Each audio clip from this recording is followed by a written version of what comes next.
If you've judged yourself, that I can't do this, you're no longer open. Right. I don't like those types of people. You're no longer open. And so you will probably find that people that are really judgy and they rest on their judgments probably limit themselves in life, and they never have access to their full potential because they practice judging all the time. Yeah. They judge people, they judge their circumstances, they judge everything about it instead of saying, curiosity will carry you. Curiosity will give you a lot more access than anything else. Welcome to the Push Podcast. Why push? Because a nudge is just too friendly. And friend, we're here to help you get your shit together.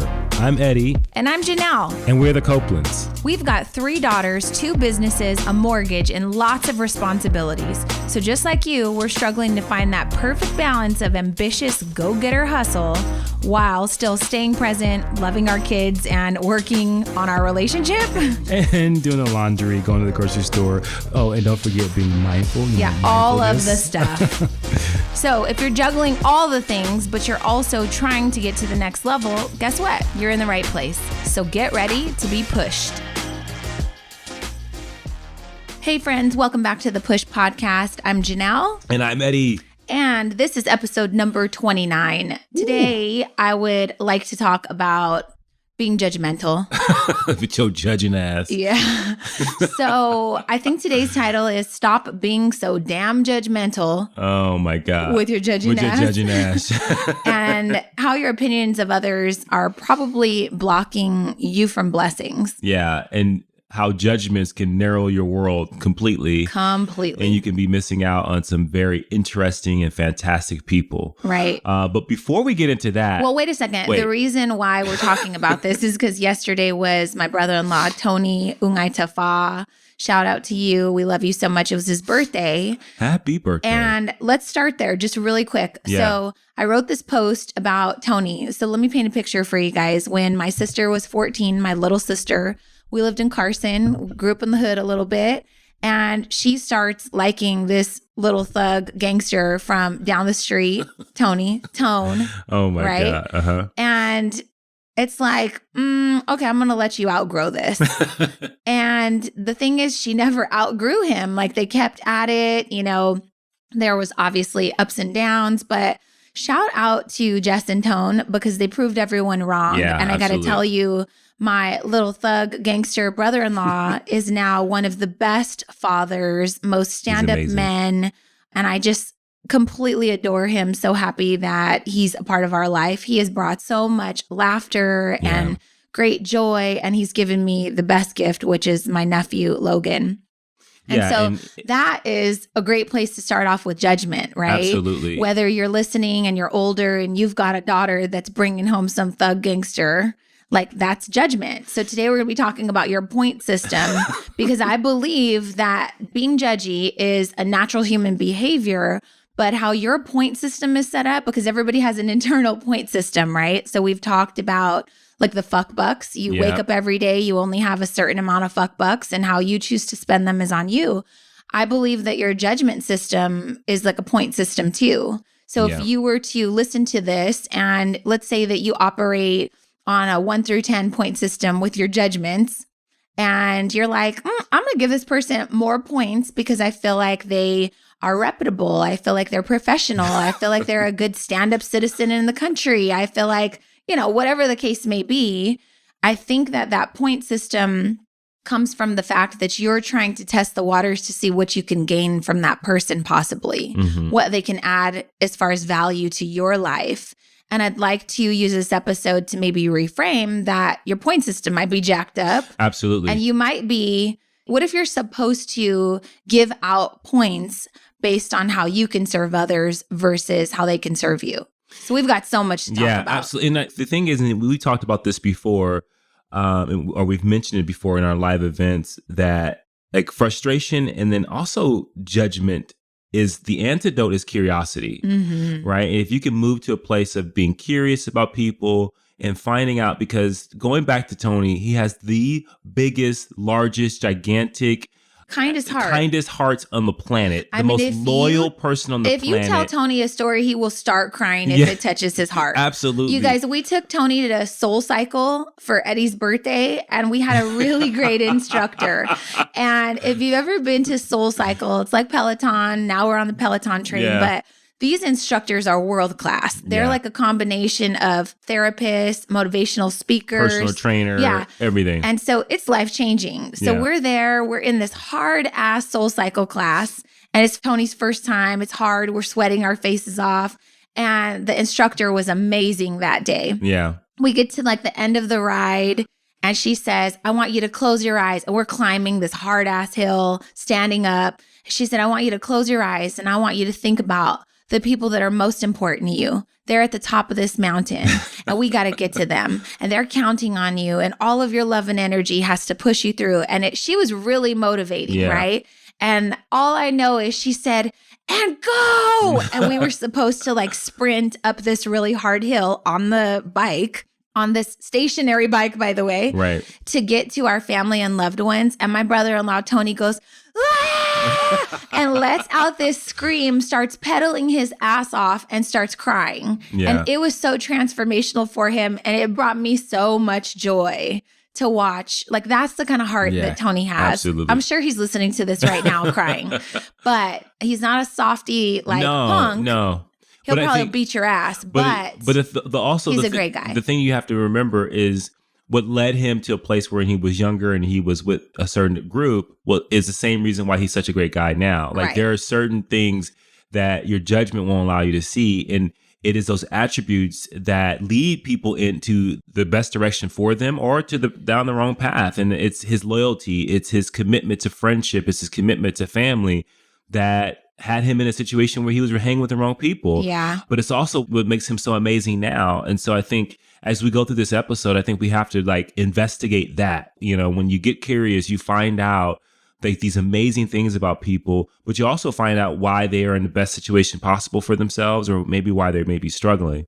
But before we do... Well, can I just... One quick thing on that. So, like, I wrote this post about judgment because we recently came back from my nephew's funeral. Mm-hmm. And people are judgy around things like that. Like, you know, was this a crime based off of gang violence? It doesn't matter. At the end of the day, our family is grieving the loss of a loved one, right? And so I think that judgment just doesn't serve people, but it is a basic human trait. And so that's kind of what we're going to talk about today. But if you're judging someone else's life, it's a reflection of your character. And I think that if you put people in a box and a label is put on them based on who they were, like in Tony's situation, if we looked at Tony and treated him based on who he was, we would be robbed of this amazing experience, right? Absolutely. And so I think it's really important. I hear people say like, oh, well, you know her. Or people do it to themselves. You know me. I don't do that kind of, like, you're judging yourself based on your current circumstance. Yeah. So I also want you, if you're listening to this and you're like, oh, I'm not judgy, you might be judging yourself, giving yourself these labels that are based on decisions or past histories or things that you've done in the past. And now you can't see a better version of yourself because you're judging yourself. Absolutely. Whole nother topic. But anyways, before we get into this, I think you're waiting to talk about the what in the world. Yes. What in the world? You need a jingle or something. Jesus. Somebody hit a button so that we can get some music. Can I just tell you? Okay, so we signed up for... I want to say it. Ancestry.com's ruining our life right now. I'm just going to tell you right now, Ancestry.com's got us messed up in the Copeland household. Absolutely. But what in the world's wrong with these parents? I mean, these parents, they tell you that you are all these things. They tell you Indian. You're Indian. They tell you that you got this in your family. First of all black folks are told that they got Indian in them. And when they do Ancestry.com is no lie. Yeah, it's going to obliterate that whole notion. I did it, and I lived my entire life thinking that, oh my God, I got Native American. That's why you think you have good hair. Name. That's why I have a red undertone. Stupid shit like that, right? And you start going, yeah, that's why right here on the side of my head, I have really good hair. Oh, right? Stupid. But then you do it and you go, damn, I'm not even 1%. Right. right? Right. And then you look at all the other percentages and you go, where did that come from? Where did 20% British come from? Where did, all these Turns out Eddie's Nigerian and white, y'all, not Indian. And we talked in a couple of episodes back about how certain races, like they like to stay together, right? Filipinos are one of those races. Yeah. So we got into an Uber in San Diego, speaking of judgment, this punk ass Uber driver. We get in, he's Filipino. I was like, oh, I'm Filipino too. He looks in his rear view mirror at me and he goes, no, you ain't. I'll never forget. That was so offensive. And I was like, yes, I am. How you respond to that? How you going to tell me what I am? Sucker, take that back. I want you to know that on my ancestry.com, I am 36% Filipino MF. That's you. Should I send it to him or what? Instead of a tip? You know what? I'm just going to keep it as an app ready to go. Anytime somebody challenges my ethnicity, I'm just going to be like, here you go. And so what in the world is wrong with these parents not knowing? And I know they didn't have the technology to know, but they just carry these little bitty crazy they're rumors. Like your mama told you something that her mama told her, and then everyone's just like passing down all these rumors of what you are, and it's not even true. Yeah, and then you show them the data and they go, no, that's not right. Yeah. Oh, the DNA's lying. That can't be right because we had so-and-so, they were our cousin, they had hair to the ground. Right. What does that even mean? Well, this is what it is, Mom. So that was our what in the world. Poor judgment on ethnicity. Jesus. Do you know how many people are going to be like up Schitt's Creek right now? Like all these people that used to do all this like rumor spreading or went outside of their marriage, had some kids, didn't think anybody was going to know. I think ancestry.com's like ruining some lives right now. Well, that's how it's going to be sometimes. Things will come to the light. Absolutely. So, all right. I think where I want to start this judgment episode, I recently was traveling for the funeral, actually. I was on a flight to go to Sacramento, just a quick flight from LA. And it's a 45-minute flight. Remember back in the day, I remember my grandmother's always talking about when you flew, you put on your Sunday's best, you had on gloves and a skirt and nylons and a hat, and it was like a thing. Well, people just fly however which way they want now. That would be uncomfortable. I know, right?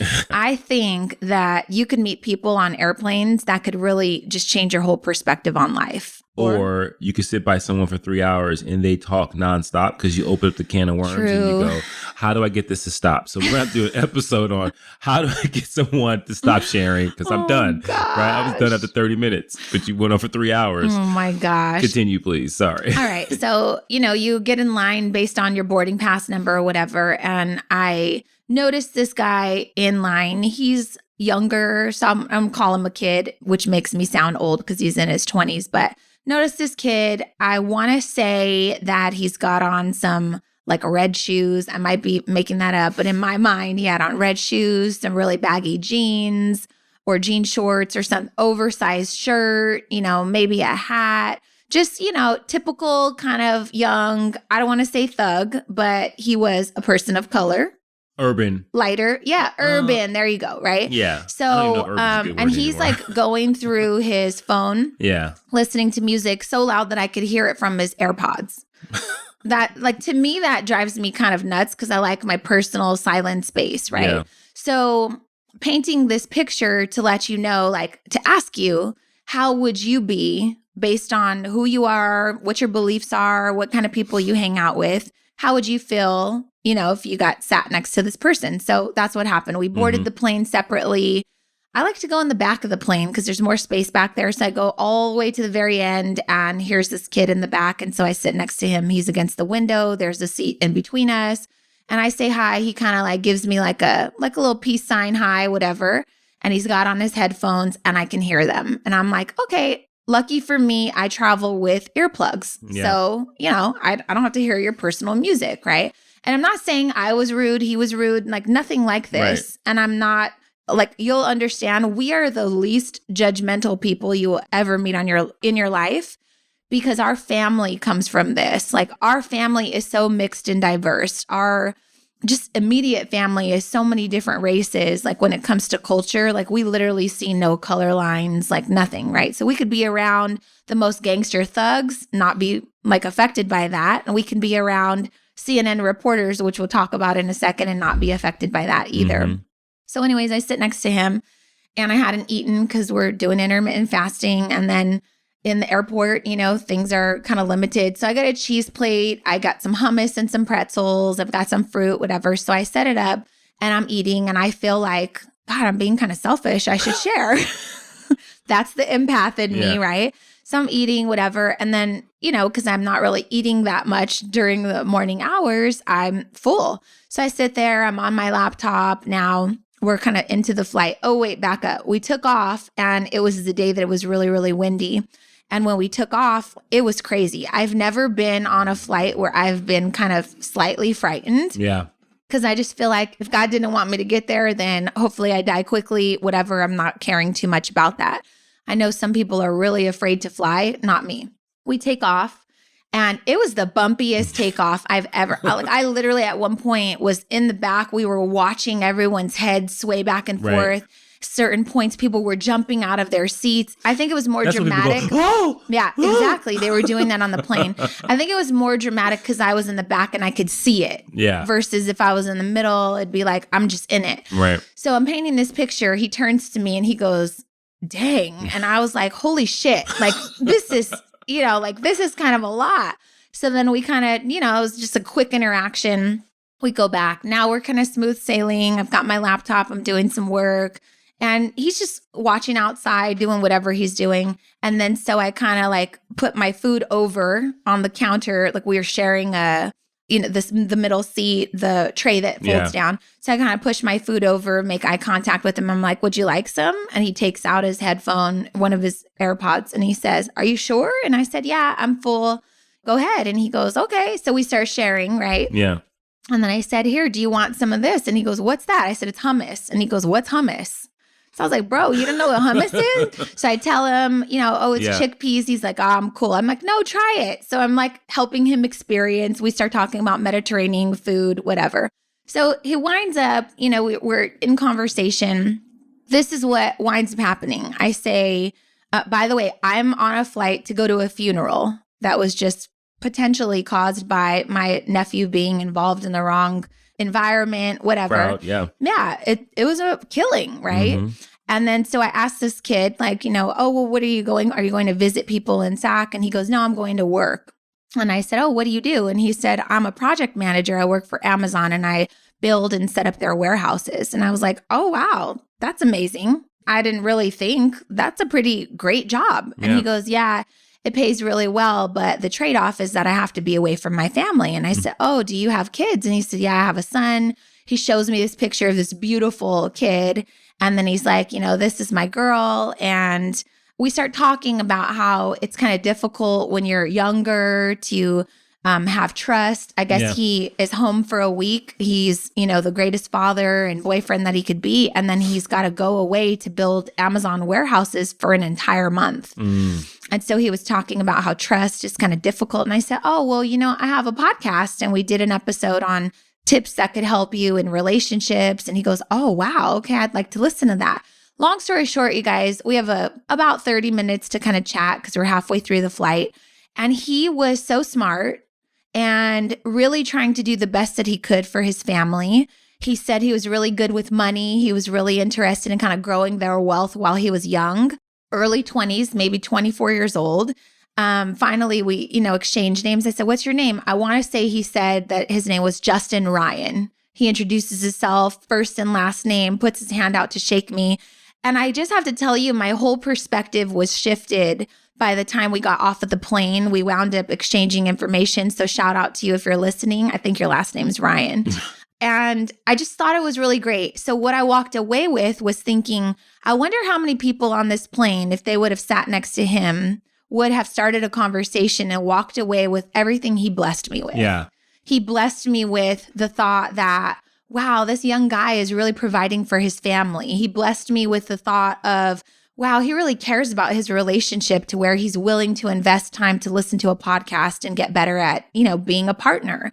Wow, I gave him I prescribed a book to him because he was talking about finances. He was so thankful. Yeah. And then I told him, if you listen to this book and, you think it's whack, just know it's not me that's the problem. It's you. That means you're not ready. Right. And he goes, that was really good. Yeah. He goes, but you know what? I'm ready. I'm excited. I'm going to get something from it. Thank you so much for sharing that.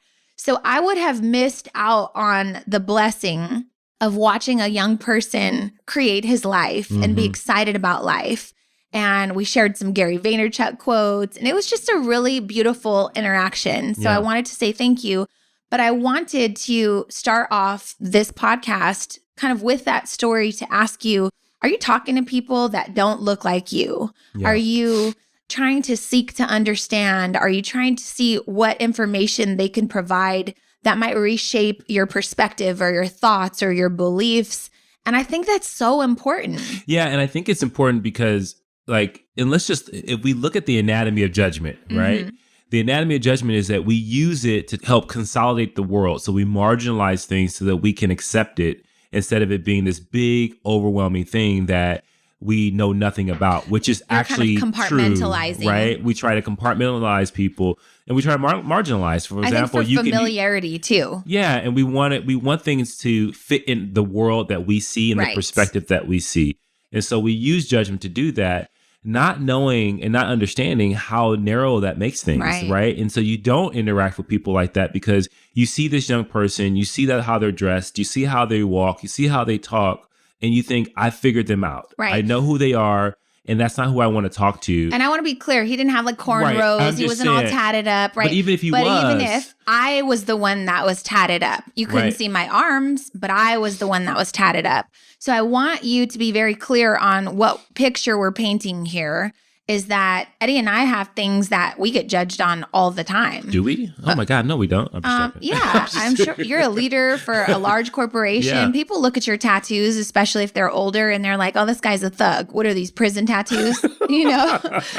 All you need is teardrops coming from your eyes.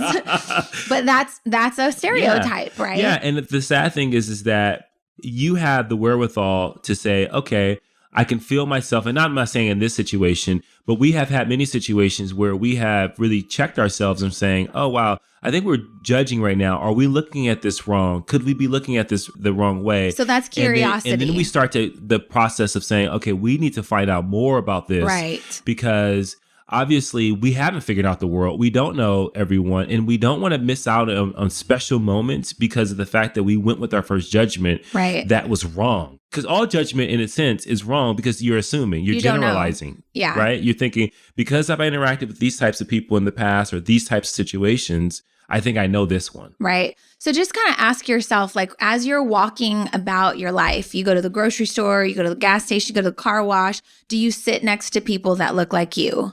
Do you feel comfortable choosing a seat on a plane next to people who look like they might be like you? Right. And I feel like that's the part that we want you to call yourself out on, which is like you're compartmentalizing the world in familiarity. I'm thinking of a waffle. Like you're in a waffle square. This is the kind of waffle you are. This is the kind of syrup you like. I'm going to only put another person next to my waffle square that looks and feels and sounds and tastes like me. Right. And that's what I think could be robbing you from this large world perspective of everything that everyone's going through and having some empathy or understanding for things that are completely opposite of who you might be. That's so hard for people. Right. Because people want to surround themselves with other people that are like them. Because it's easier. You don't have to accept ideas that are not the same. I don't have to get to understand you. Like they don't want to have to put in the work of understanding you. Right. And so I think that, like, for example, like I remember when I was working in the fitness business and this guy would come. This is a situation where I was making a judgment call. Like I thought I figured this guy out. I thought I knew. So this guy comes in. He's kind of a, interesting looking guy, nerdy guy. He was tall, kind of skinny, used to wear these high shorts. And it just kind of, the way he carried himself, I was just like, it doesn't really fit what he looks like. Right. He had more confidence. Can I pause you with your judging ass? The reason I talked about my brother-in-law, Tony, in the beginning was because yesterday I called him to say happy birthday. And he said, sis, you know what you know why I think your podcast is helping so many people is because you guys talk about things that like ouch you. Like you're making yourself like, oh shit, I can't believe they shared that. So you're sharing right now that you're being judgy at this point, right? And Tony just gave me that perspective. And I was like, you know what? People want to hear that. They want to hear that you're human. They want to hear that you have flaws in your character too. So that's kind of the point of how this episode was inspired. Yeah. So that's why I talked about Tony. Okay, back to your judging ass.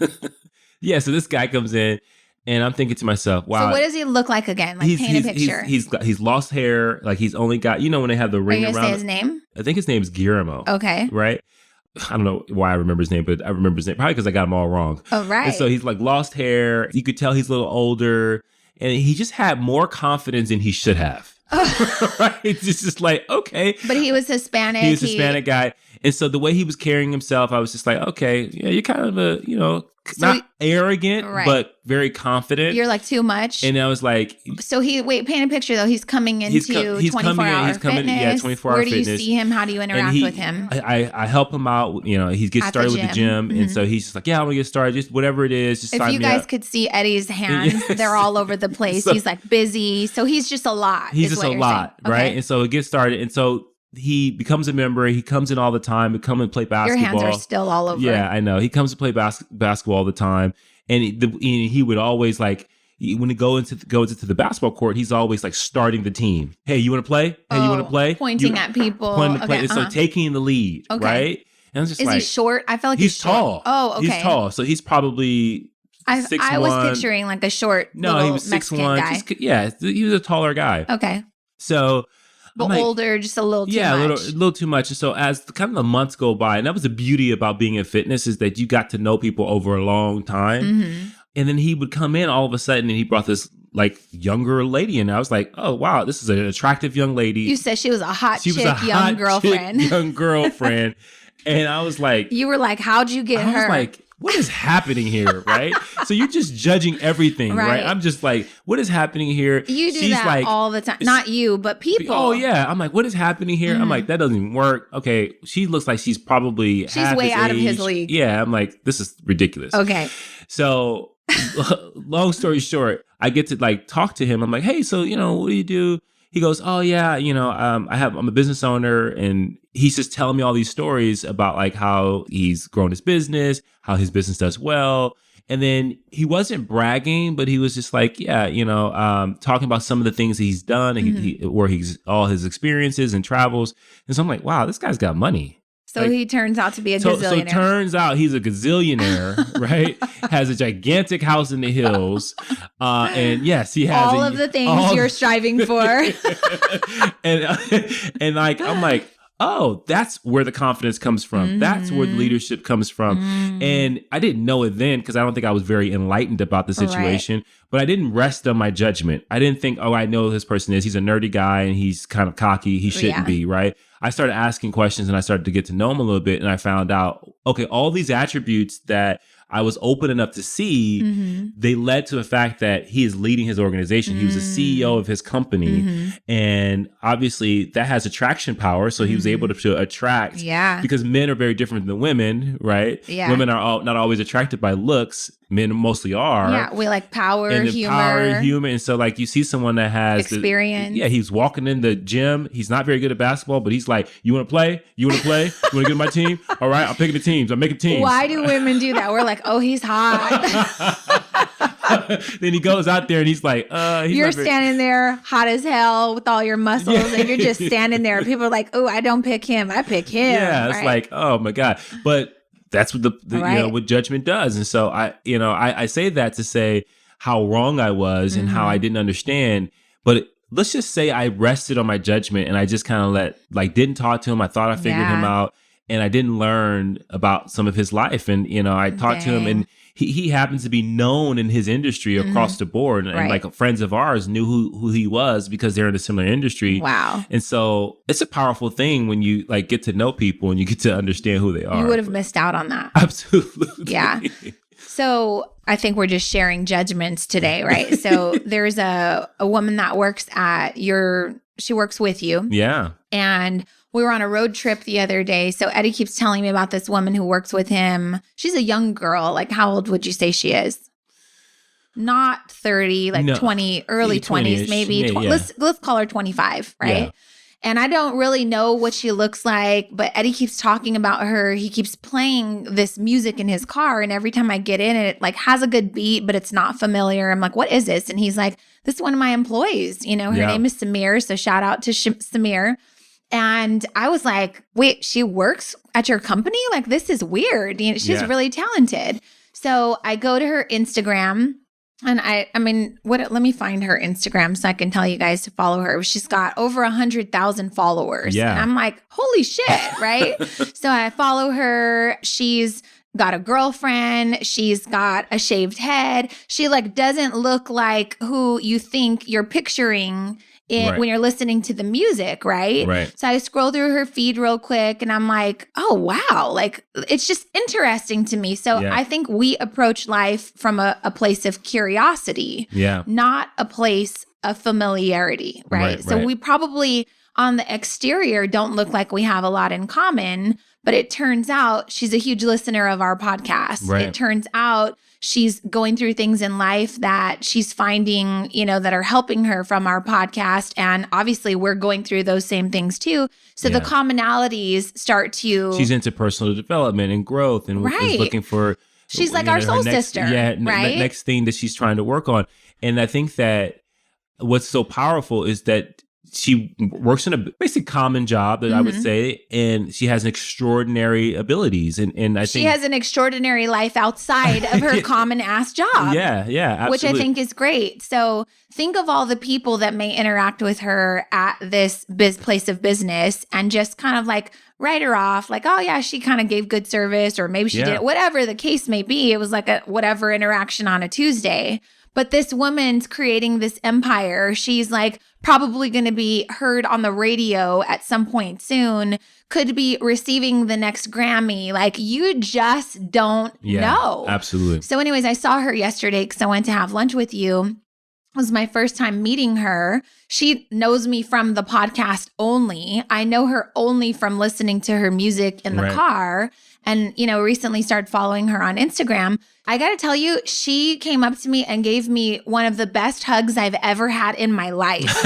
I was like, wow, that was like powerful. Like, she just gave me a really great hug. And I was like, I want to be her best friend. So we set up a date for coffee. We're going to like, you know, get together.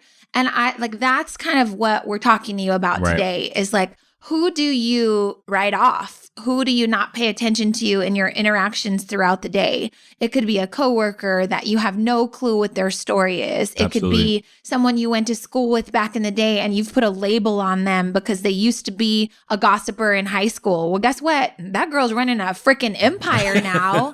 And you're about to watch her on TV or see her on the cover of Forbes magazine. Right. And I think about that a lot for myself. Like, sometimes, a lot of times in my life, I have felt like, oh, I'm not the cool kid that's invited into the in crowd, right? And that could have been because of my race, because I'm multicultural. That could have been because of my economic status. It could have been for a lot of different things that you create in your head and you start to put these labels on yourself. As I get older and become more wiser, I'm like, if I meet someone and I feel like they don't see my value or they're kind of dismissing me, like, I'm not going to sit here and give you my fucking resume. I'm not going to tell you how many followers I have. I'm not going to tell you that I've built this $1 million business. I'm not going to tell you all of this stuff because that is a you problem if you are being judgmental or not wanting to let me in. So the perspective that I have chosen to take now in my 40s is very much, oh, bitch, you're missing out, right? And I think to myself, I'm so sad for you. Like, when I feel that you might be kind of resisting what I could bring to the table, this is what I think of. I'm so sad for you because 2 years from now, when you see me on the cover of Forbes magazine, you're going to be really kicking yourself in the ass that you didn't want to exchange information with me or want to be a part of my network. And I'm sad for you. And that's the thing. And I hope you guys catch this because we're doing this episode because when you thinking about judgment, being judgmental and holding a judgment or resting on a judgment, you're basically eliminating the access that you can have to someone else's life that can pour into you, that can give you something of value that you can use for your own life. And so I think that's what Janelle's saying in that example. It's like, you know you have something of value that you can share with someone. But when you see someone has already judged you, or when they see you, oh, you know, whether it's a guy and you're a woman and they think, oh, I can't learn from you, or whatever the case may be, they are limiting their ability to actually have access to some information and value that they didn't have before. And I think that is so powerful when we talk about judgment, because I think that when people who are really judgy, like this is all they do, you think about that growth mindset versus a narrow mindset. A narrow mindset. When you think about a closed mindset, or whatever the case may be, stifled.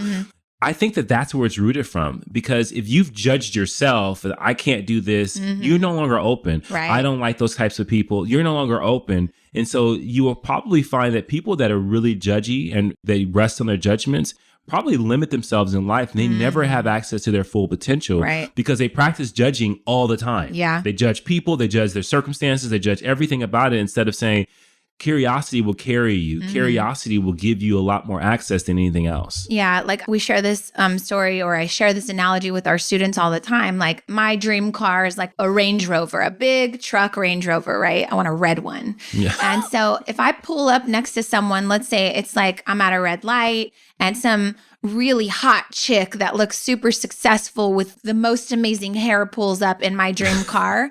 I look at her and I'm like, yes, queen. And I want to clap for her. Yeah. Because I see her and I think to myself, like, damn, if it's available to her, it's available for me too. Yeah. And then I also think, and I'm inspired by, what must her life have been? What choices must she have made that maybe were different from the choices that I'm making? Did she decide to pursue an education and I didn't? Did she decide to become a doctor and I didn't? Like, what did she choose to reap the benefits of this? And I'm inspired by that, and also really curious to see how I can kind of change the trajectory of my life, right? Yeah. So I think inspiration is really good versus judgment. Absolutely. Most of my friends, I will tell you listening, would pull up and be like, must be nice, bitch. Like that's, I think, the natural reaction for most women in particular is that you want to pull up and you want to feel comfort in, she probably was born into money, lucky for her. And that's not usually the truth, and right? I think, and I just want to point something out that you just shared right now. I hope you guys caught that. I think what people may struggle with is that they may be judging and they don't know that they're judging. They may be using judgment to kind of guide their life or guide an interaction that they're having with someone and not even realize it. And here's how you know you're being judgmental, is if you find you're having an emotional reaction to someone that you don't know, and you don't know why it is. So for example, you're afraid. You see someone walk over to you and you're feeling afraid. You see something something triggers you. You know you're making a judgment in that time. And I understand that, because sometimes, you know, you see someone down a dark alley and all of a sudden your intuition tells you, okay, to turn around. Grab your purse and run. Absolutely. But what we're saying here is that if you find yourself creating a narrative about someone and you think you know their story, I'm saying to you, lean in and start and interact with that person. And what you'll find many times is that you were dead wrong, right? Because you've allowed, whether our society, the media, your past, to dictate who you think these people are, what you think is going on in these situations. So we're not just talking about judging people, we're talking about judging circumstances and situations as well, because you think that you've been through it before, you've seen it before. Like, I can't stand when someone brings up a good idea and someone says, we tried that. Yeah. What? Well, that person didn't You tried it with the wrong people. Right. You didn't try it in 2020. Exactly. Right? Yeah. So I think we're talking about like reframing your point system. How do you distribute and disperse points? And I really think that you should start to evaluate that. And one thing we've been slightly judgy over, again, when I say that we're judgy, we do it in a way that we're not married to the judgment, though. Right. Like I We're not can gonna feel, rest there. I can feel that we're judging, not necessarily always in a negative way. It's just kind of, this is how I feel about that. This is my opinion about that. But just know that I'm easily swayed. Yeah. Like if you show me different, you show me an alternative, I'm for that too. So I don't rest on whatever my initial judgment is. We're really good at that. Right. Would you say? Absolutely. All right. So here's an example. MLMs. So Yeah. Eddie and I have always worked for larger corporations, and then we started and built a business from absolutely nothing. So I feel some type of way about an MLM. I'm just going to tell you, because people say, oh, I'm a business owner. Well, are you really? Because it's kind of like a franchise in my opinion, but I'm open and easily swayed. It's not for me. Why do I say that? Well, back in the freaking early 2000s, 20 Right. years ago, if I had $1 for every person that tried to recruit me into Primerica, I'd probably be rich by now, right? And it's like, no, I don't want to sell whatever insurance policies or whatever the hell. And I could never wrap my head around like, so you're trying to recruit me to recruit other people. Who the hell actually buys the shit then? Right, If we're just right. recruiting everyone, who's actually buying it? Where are the customers? And I still kind of don't necessarily understand. However, and you've shared that perspective, right? However, we have several friends and family members that have had and achieved massive success in MLMs. Right. Right? They have built a life, they have built a organization, they have built companies that when you talk to them, it's very, very different. And you can see where, and I hope you guys caught that, because what Janelle is saying is that her past kind of was dictating for both of us. I mean, I've went to Prime America meetings. I went to all these different things. People would flash how much money they're going to make. And if you're hearing this and you're a Gen X, you've probably been to some of these meetings yourself. And so it's very easy for you to kind of have this negative connotation to what you would call a pyramid scheme. But I think what we're seeing, especially with friends and family that are involved with this, and you interact with them, you talk to them, and their intentions are extremely good. They're helping people with either their fitness or their health or their finances. And then what they've been able to do is allow other people to kind of build a business on kind of the structure that's already there, Right. that many entrepreneurs don't have. And so a lot of times you can judge it because you can say, well, you're not doing it the way I did it, or this is not how you're supposed to do it. And that's where like we think we know what how the world is supposed to operate. And so we think that everyone is supposed to operate that same way. And when they don't, well, we say, see, you're doing it wrong. Well, you start to question people's life choices. And then you see success, and then you hold on to that. You hold on to that judgment, and then now you're judging their success, and you're saying it's a scam. That's why they're it's a pyramid scheme. Right? Yeah, and so I have friends that were teachers that literally stopped teaching to start selling Primerica. Yeah, literally, right?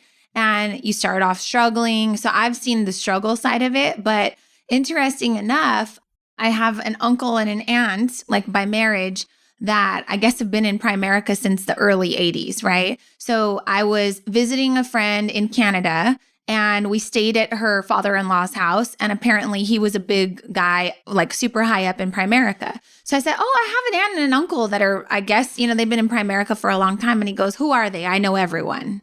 And I was like, oh, it's Gary and Coletta Martin. And he goes, oh, I've never heard of them. And I said, well, I don't know what to tell you. Maybe they're not famous. Like, I don't know how this works, Yeah. So he goes and gets his laptop. He like searches them, I guess, in their like hierarchy thing. And he goes, your aunt and uncle are Gary and Coletta Martin. And I go, yeah. He goes, they're a really big deal in the company. They've been in this since the 80s. Like they're top earners, this and that. And I was like, he was like fanboying out. I had no idea. Yeah. I know they live a great life. I know that they've been very successful, but I didn't know that they were earning millions and millions of dollars from this. Maybe I should have listened to them 20 years ago, right? Yeah. So there's an example. We also have another friend, Jamil Frazier, right? He's more into the like health coach side of things. Like you guys may have heard of like MetaFast back in the day. It was like, okay, yeah, we'll buy your diet plan stuff. And then we get recruited, not like in a slimy way, but he has a whole team. And we were like, it's not really for us. Yeah. Well, Jamil just bought a multi-million-dollar house, is publishing books and shit. So shout out to Jamil. Yeah, absolutely. I want you to know that it wasn't necessarily that we were like, oh, that's stupid, you shouldn't do that. We were just like, it wasn't for us, absolutely. Right? So then we have some more friends. Actually, Chris and Vicina Hart used to work for me at Circuit City when I was their boss. They were both 17 years old. We've watched them grow. They're in their 30s now. We were in their wedding. They are family. They're like our little brother and sister. We love our nieces and nephews that we have from them. And they got into that. So Chris left his really high-paying job at Apple to go work for an MLM or start his business. And I'm sorry, I'm screwing up the language, but And we were like, ooh, those are good benefits. You know, those people that were like, we just care about your success. That's all. And, you know, he did a presentation for us and we were like, it's not really our thing, but good luck. Yeah, they're doing really, really well. And so it was recently that we like looked at each other and we're sitting here cheering all of our friends on and just watching them accomplish these amazing things because that's just what we want to do. Yeah. And we literally were like, are we looking at this wrong? And I think that is, and we do that all the time. Like you guys don't understand. We do that all the time. We share That's like much the number of the one same question. mind around things, and we will look at each other and go, I think I'm looking at this wrong. Do you think I'm looking at this wrong? Yeah. And I think this is wrong. Okay. And then we will say, help me understand this. We were recently somewhere where I was like, I think we're judging too much and it's distracting us from really understanding what is really happening. Right. So we're pleading for you to do that because we have so many friends and family now that are seeing tremendous success in things that we had previously judged before. Yes. And didn't look at it with probably the most open mind and eyes. I think we wrote it. We were open to do whatever you want to do, but it's not for us. Yeah. And absolutely. so that was kind of, this brings me full circle to when you are in a place of judgment, you know, they say your vibe attracts your tribe. I'd like to alter that a little bit. Like, it's not your vibe like that just needs to attract your tribe. Sometimes it's your lack of acceptance that you could be repelling this tribe that needs to be a part. Your vibe needs to be altered from a new tribe. Yeah. You get what I'm saying? Mm-hmm. And so I think that if we are in the habit of doing what's familiar and choosing what's comfortable and choosing what's like us, and you only want to have waffles that are like your waffle, then that's a problem. Yeah, and I think it would block you from your blessings. 100%. Is what I'm saying. We're going to do this for another episode, but we're going to talk about how the judgment and it leading to kind of a pessimistic attitude can lead you to a really sad and depressed type of life because you think that what you've judged is permanent.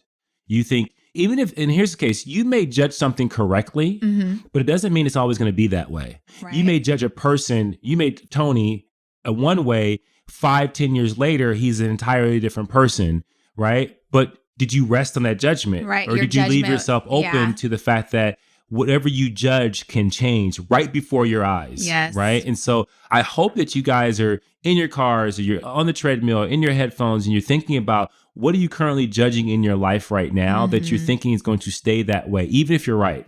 Yeah. And then even if you're making a judgment and you don't have the facts, you don't understand, are you resting on that judgment? Or are you investigating and getting curious about, okay, do I really look at this correctly? Right. Do I know about this? Do I really understand this person? And if you can't say that wholeheartedly, then you probably got to dig in and engage. And I think a good way to kind of help with the reframe is to be more childlike. Yeah. Like our children, this Gen Z, I'm telling you guys, they are all about inclusivity or inclusion and acceptance and just taking you and accepting you as you are. And it's so inspiring.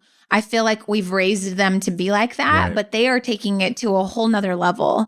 And I'm so proud to just continue to learn and be inspired through our children, right? Yeah. So speaking of children, last thing about the MLM, and then we'll wrap it up. But we met a couple at the Tony Robbins conference that we went to last year. Do you remember Mario and Franny Horizon? Yeah. So they are the founders of Horizon Hierarchy. I'm not really quite sure what they sell. I've looked at his website. I've looked at the stuff. I don't really know what they do, but I'll tell you what. He's got like 100,000 followers. I can tell that they definitely are top earners. Like they're traveling all over the world. And they're always talking about how blessed they are to live this life. Well, when we met them, Franny, his wife, said, literally, we got into this when we were like 17. We've never had like a normal job. This is all we've known. And we've just been grinding and grinding and grinding.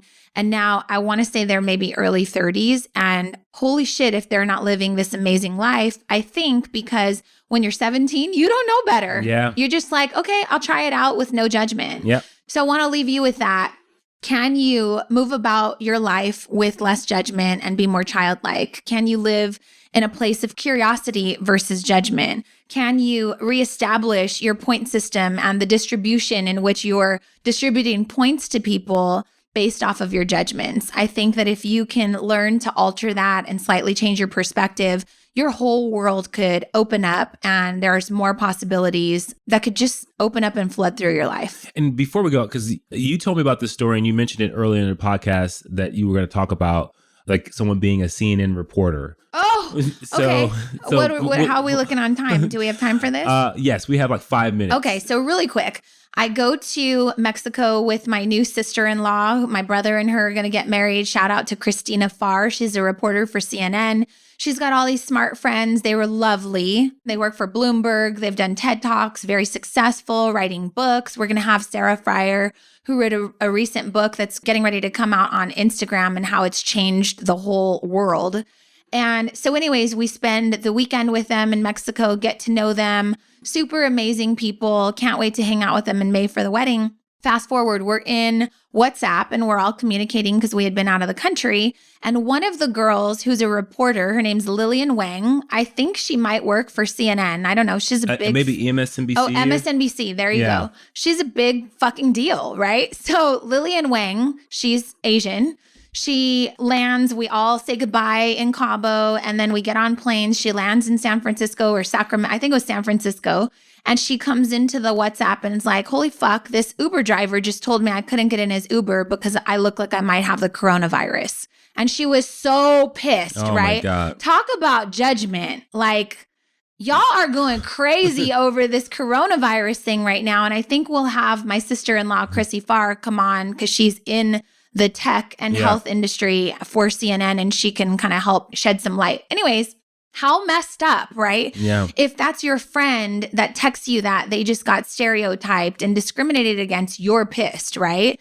So we look at it and I swear to God, you guys, I hadn't seen Eddie the whole week. He comes home from work and I'm laying in bed and he shows me, we're chatting after we say hello. He shows me, dude, this coronavirus is like creating all this discrimination. Look what CNN just reported. And it's this whole story that says, you know, a coronavirus panic spreads. Uber and Lyft riders of Asian descent are reporting discrimination from drivers.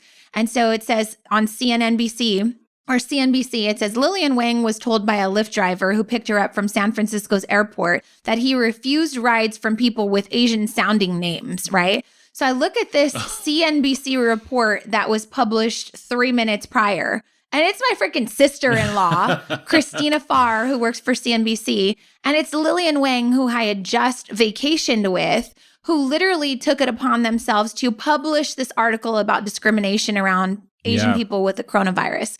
So I want to tell you, that Uber driver, that Lyft driver, shame on you, bro, for passing all that judgment because you didn't know who you were fucking with, right? For sure. You didn't know she was a reporter for a very reputable news company. You didn't know that her tribe was also a bunch of very important reporters. And you just got outed, bro. Yeah, for sure. I'm pretty sure she did not give you a 5-star rating. So I want to leave you with that. Don't judge your Uber driver. Don't judge the person in the grocery store. You have no clue where they work, what they do, how they contribute to the world. How magnificent they are, what they do outside of where you actually see them. So stop blocking yourself from blessings and please just start being less judgy, more loving, more curious. And more curious. And last thing I'll tell you, when you show up to the gates of heaven, I don't think God's going to be like, okay, how many people did you shut out of your life? Were you accurate about your assumptions in them? I think God's going to be like, did you love with an open heart? Yeah. Did you remove judgment? Were you a kind person to people who didn't look like you, smell like you, have money like you? Did Talk you like serve, right? And so I think removing judgment is an act of service. And I think that if we could share this episode and maybe enlighten some people who might be stuck in their ways, we could change the world. Absolutely. So please push through your judgment. It is hurting you hard. Amen. We'll see you guys in the next episode. Bye. Bye. Thank you for listening to the Push Podcast. Hey, we want to hear from you. So if you have a question or there's a particular topic that you want us to tackle and you want us to help you push through, you got to do something for us. You got to go to Apple Podcasts and you got to leave a rating and a review. And in that review, go ahead and leave that question with your Instagram handle so that we can shout you out when we actually answer the question. And we'll talk about that on the podcast and make sure that, hey, this particular podcast is made for you. So leave a rating, leave a review, leave your handle, and until next time, push through.